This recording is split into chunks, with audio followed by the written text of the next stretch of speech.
Ħabret skema bl-isem ta' CyberAlt għażel li tipproteġi, skema li bija negozji żaru medji se jkollhom l-opportunità li jinvestu fis-sigurtà ċibernatika. Permezz ta' fondi totali ta' €2 miljun, miljun mill-fondi nazzjonali u miljun ieħor mill-fondi Ewropej, din l-iskema se tgħin lill SMEs iwettqu proġetti sabiex isaħħu s-sigurtà ċibernatika. Mill-iskema totali, 33 SME se jkunu jistgħu jibbenefikaw minn fond massimu ta' €60,000 kull waħda biex tkompli tissaħħaħ is-sigurtà ċibernatika f'pajjiżna. Il-Ministru għall-Ekonomija, l-Fondi Ewropej u l-Artijiet Silvio Xkembri ħabbar dan flimkien ma' Segretarju Parlamentari għall-Fondi Ewropej Chris Bonet. Fid-diskors tiegħu il-Ministru Xkembri fakkar fl-Istrateġija Nazzjonali Malta Diġitali li tnediet Novembru li għadda. Din l-Istrateġija Nazzjonali tara li pajjiżna jkun xempju ta' eżempju fi trasformazzjoni diġitali waqt li tkun konxja tal-opportunitajiet soċjali u dawk ekonomiċi. Din tara li l-Gvern mhux biss ikollu rwol ta' regolatur, iżda wkoll ikun ta' għajnuna f'bidla lejn digitalizzazzjoni flimkien ma' setturi ekonomiċi u soċjali.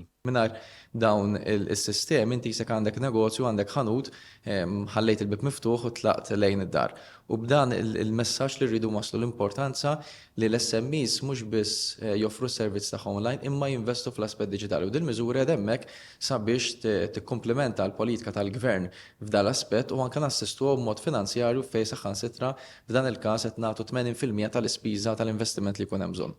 Intant, is-Segretarju Parlamentari Chris Bonet saħaq fuq l-importanza li pajjiżna jkun modern u reżiljenti fejn tidħol il-kriminalità online. Huwa faħħar din l-inizjattiva li se tkun ta' benefiċċju għal diversi SMEs li jixtiequ jsaħħu s-sigurtà ċibernatika. Huwa komplejt li din l-iskema se tgħin mhux biss lin-negozji, iżda wkoll il-klijenti li jkollhom l-informazzjoni personali tagħhom għandhom.